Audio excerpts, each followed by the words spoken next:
Match था, मैं Argentina की सपोर्ट में था और बहुत सारे गोरे लोग फ्रांस की सपोर्ट में होंगे, और अर्जेंटीना एक गोल करता था और उतनी देर में, थोड़ी देर के बाद फ्रांस भी एक गोल कर रहा था। अगले दिन मुझे एक बहुत बड़ी प्रेजेंटेशन बनानी थी।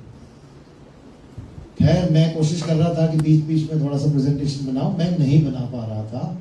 तो मुझे पता चला उस वक्त कि 2 दिन पहले एक नई टेक्नोलॉजी का जन्म हुआ है, उसका नाम है ओपन एआई की चैट जीपीटी, जिसको आज हम एआई के नाम से जानते हैं, राइट। मैंने पहली बार उसका यूज किया, 5 मिनट में मेरी प्रेजेंटेशन बनकर आई और मेरा पेन वहीं पे गिर गया। मुझे पता चल गया कि अब दुनिया बदल चुकी है, आप सबके लिए दुनिया बदल चुकी है। अब आपके बच्चे, your grand children ask you, जब आप बड़े होंगे, ऑल ऑफ यू गाइस, आप उस दुनिया में कैसे रहते थे जब एआई नहीं थी, right. So that is one big thing that I am thinking is true for everyone, कि दुनिया बदल चुकी है, एक टर्बो चार्ज आ चुका है दुनिया में।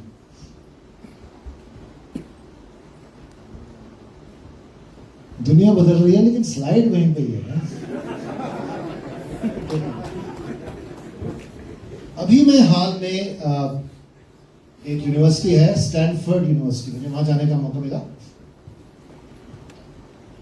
तो वहां पे हर कोई ये बोल रहा था, स्टैनफोर्ड यूनिवर्सिटी जानी जा रही है, वही जगह है जहां से एआई बन के आती है। वहां पे हर कोई ये बोल रहा है कि हॉबीज करते हैं भैया, कुछ गाना सीखते हैं। कमल कांत जी सबको बोलते हैं अपने स्टूडेंट्स को, गाना सीखो, ये पहले से ये कर रहे हैं, राइट।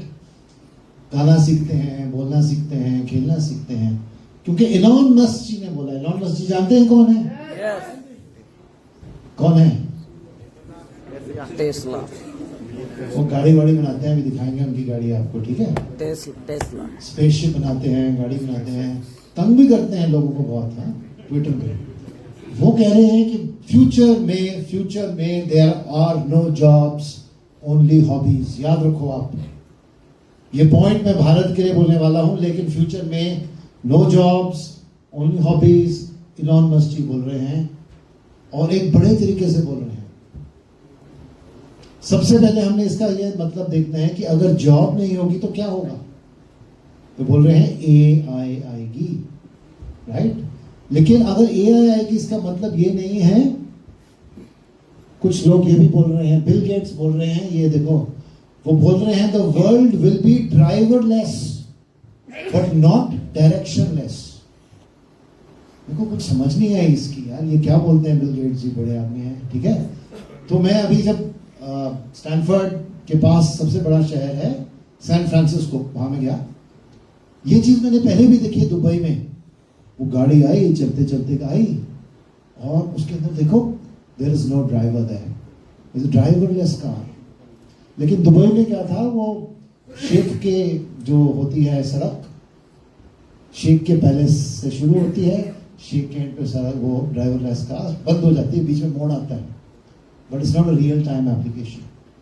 बट जब मैं गया सैन फ्रांसिस्को, तो एक गाड़ी आ रही है गोल गोल घूमती हुई, और वो खुद ही ऐसे से जा रही है। उसने ओवरटेक भी किया 2-3 गाड़ियों को, और उसके अंदर कोई ड्राइवर नहीं है। उसको बोलते हैं ड्राइवरलेस कार्स।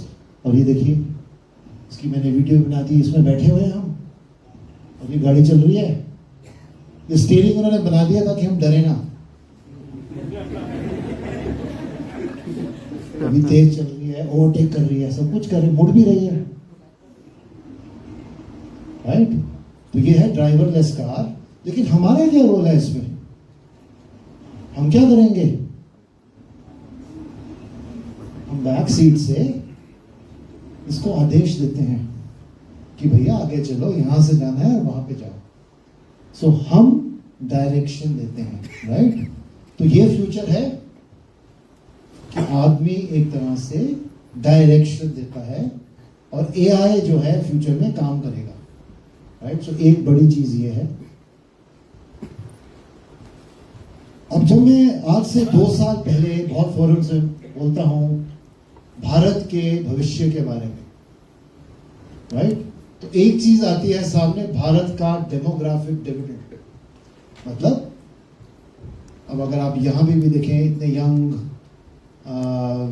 भारतीय हैं, यहाँ पे भी खड़े हैं, राइट। उसको बोलते हैं भारतीय young dividend of India, right. कि भारत का जो यूथ है वो दुनिया भर में जो बूढ़े बूढ़े लोग हैं, चाइना में बूढ़े हो रहे हैं, उनकी जगह काम करेगा, राइट। दैट्स द थॉट कि the average age in China in the next 15 years will be 52. In the next 30 years it will be 60 plus. Same for the US and Europe. Bharat का जो युवा है उनके लिए काम करेगा, राइट। लेकिन इलॉन मस्क जी क्या बोल रहे हैं? नो जॉब, काम तो है ही नहीं है, ठीक है। तो मेरा क्वेश्चन आपसे ये है फिर कि भारत का भविष्य क्या है? आप मुझे ये बताइए। अगर काम नहीं है, जॉब्स नहीं है, अगर जॉब्स नहीं है तो भारत का भविष्य क्या है?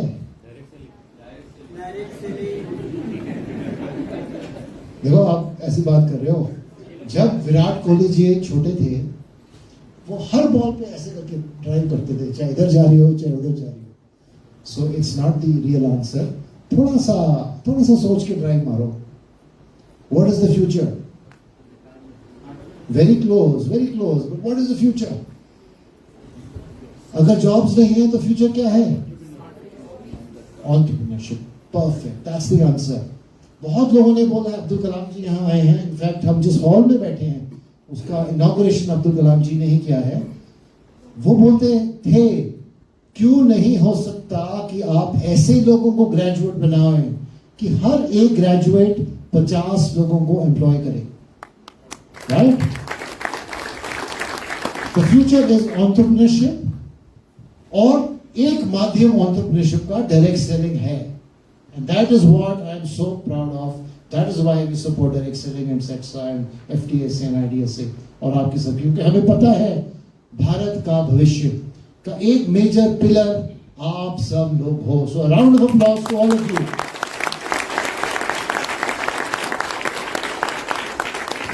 बस, that's all I have to say. Keep it up. Believe in direct selling. Do it ethically. Kamal Khan spends a lot of time talking about ethics and direct selling.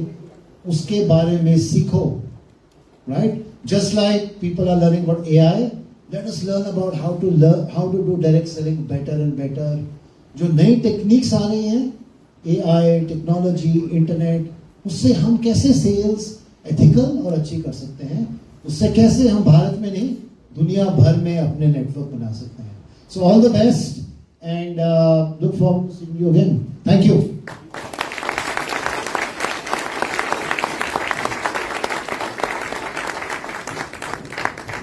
Thank you very much, sir. और आशीष sir को भी congratulations for the new achievement.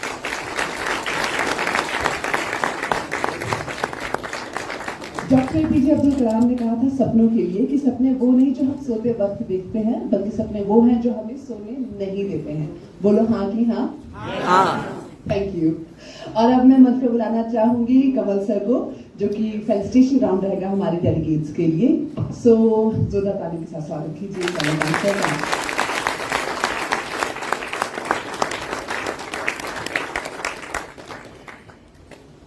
Okay, so last बार आपसे सवाल पूछ रहा हूँ, कैसे रहे आपके ये 2 दिन? जबरदस्त। चलो, चांसलर सर भी है, आशीष सर भी है, थोड़ा सा डायरेक्ट सेलिंग स्टाइल में बताएंगे कि अच्छा रहा? यस। अच्छा रहा? यस। अच्छा रहा? यस। गुड। सो थोड़ा सा डायरेक्ट सेलिंग का तड़का लगना चाहिए। हम एजुकेशन की बात कर रहे हैं पर फिर भी तड़का जरूरी है ना?